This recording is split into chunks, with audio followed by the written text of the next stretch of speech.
my favorite. Oh, you... No, you can have General Grievous, because he's a pussy.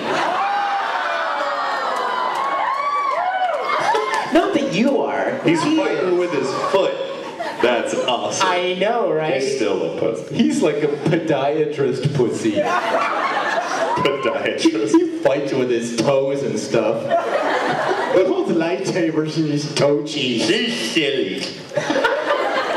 Darth Vader's cool. I will destroy you.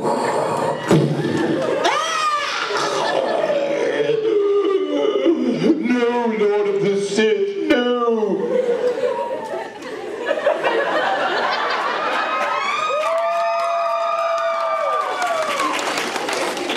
Let's begin, shall we? Good morning. A day in the life. A day in the life. Day in the life of Vic Mignogna. A day in the week. Star Wars. Oh my gosh, that is the cutest. Oh my gosh, look over there. It's a homunculus with a monkey on his back. You guys have to see this. I know it's an Ouran panel, but we'll take a brief little trip into Full Metal Land.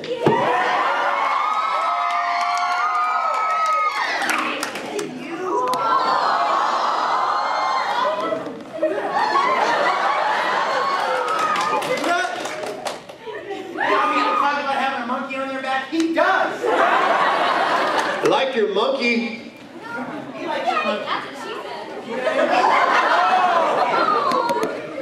He's giving me the stare like, don't come near my monkey, man. That's my monkey. I'll bite your kneecaps. Hey, you guys, this is DC. DC! Hi, DC. Hi, big man. Hi. Hi. He sounds just like Wendy Powell.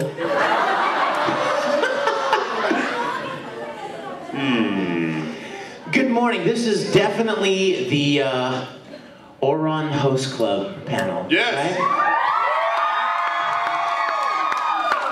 And before we start, I want to make an apology. I wanted to show this video of a song that if you are an Ouran fan, you would enjoy. It's a song by our beloved king, Tamaki Sewell,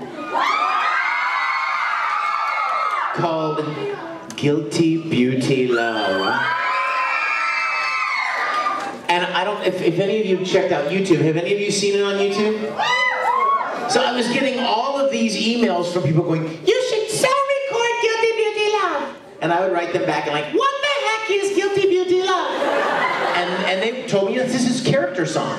And so I got the translation, and it's the funniest, wacko stuff ever. It's so Tamaki. It's like, it's a crime that God created me so beautifully. You know, and that kind of crazy stuff. You know, is it horrible that I see my reflection in your eyes? And this kind of stuff is really it's so funny. So I made a translation of it, and I put the music together and recorded my own version of it. I put it on the internet, and also I do it at concerts. Sometimes I perform it at concerts. But I thought it'd be fun to show it today, but I don't have a copy of it on DVD to show. Oh. Well, plus, you know what? Plus, I love sharing this time with Master T. Yeah. So I didn't want to take up too much time doing that, but I wanted you guys to know. Look at you. I pity the fool that ain't in Ouran High School. I pity the fool. I pity the fool who don't wear a blue jacket. That's my Mr. T face. Could you see it? I do. Looks nothing like him. Just imagine a mohawk right there. I could see it. And some gold bling. Oh yeah, I was imagining And some feathers.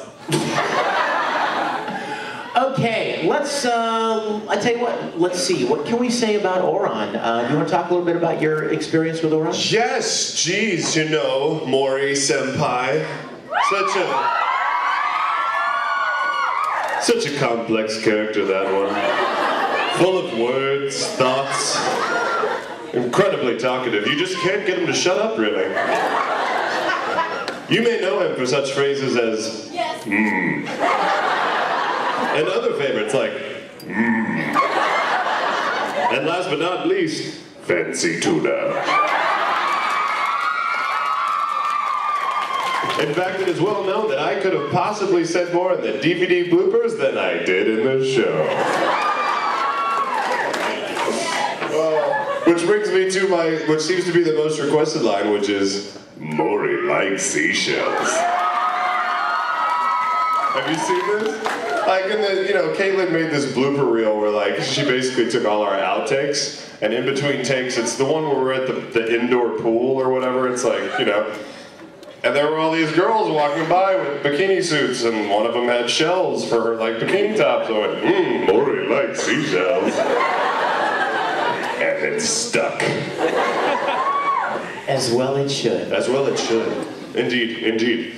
I don't know, do you want to take some questions to talk about it? What do you want to absolutely. do? Master Tamaki, King of Ouran. Well, thank you for remembering. No problem. Anyway, you guys, we absolutely love this show. I'll tell you quickly just my background with Ouran. About 3 years ago, maybe even more, let's just say 3 though, it was a while. Caitlin came to me, we were working on something, and she said, you have to see this show. Just a few episodes of this show. It's called Ouran High School Host Club. I'm like, really? Is it about a high school? A host club? What is it? And she said, just let me give you a disc, and it's got 3 or 4 episodes on it. You need to watch it because I'm in love with it. Now, you guys, I need to remind you, this is before it was licensed. Like, there was no reason to believe that we would... Why all of a sudden the feedback? That's interesting, isn't it? There was no reason to believe that we would ever get to do it, right? And so she gave me this disc, and I started watching it. I was like, I love this show. It was so funny, and it was so, I don't know. And I immediately fell in love with the big doofus, Tamaki, exactly. And I just loved him, and I made the cardinal sin, I committed the cardinal sin of an actor, and that is I fell in love with a role before I got cast in that role. Because you kind of jinx yourself, you know what I mean? You get your hopes set on one character, you can pretty much bet you're not going to get that one. And so, I fell in love with this, but then it kind of went away. And Caitlin, whenever Caitlin and I would see each other, we would kind of talk about it briefly. And whether somebody was going to license it, what studio would license it. Because like if it was licensed and went to Canada, none of us would work on it. Canadians do their stuff and we don't get to work on anything up there. If it went to LA, well, I was living in Houston, Dallas, so the chances would be no there. Well, then one day, it was announced that Funimation had gotten the title. So Caitlin and I did a little jig, And then I'm like, Caitlin, you need to start campaigning. I mean, like, take a page out of Obama's playbook. Because you need to start campaigning hard for this director to direct this show. Because she wanted to direct it. So then she got chosen to direct the show. And things just kept falling into place. Now I know what you're probably thinking, oh, well, Caitlin gets to direct the show. Obviously, you're going to get to play this role. Not so fast. If you think about it, Caitlin is a very ethical, upstanding girl. She would never in a million years want people to go, oh, she just cast her friends because they're her friends, and they suck at the role, but she just gave it to them anyway because they're friends. She would never want anybody to say that. She loved this show way too much to let something like that happen. So she called me one day. She's like, I just want you to know I'm going to hold auditions, and I'm going to do what's best for the show, Vic. And I was like,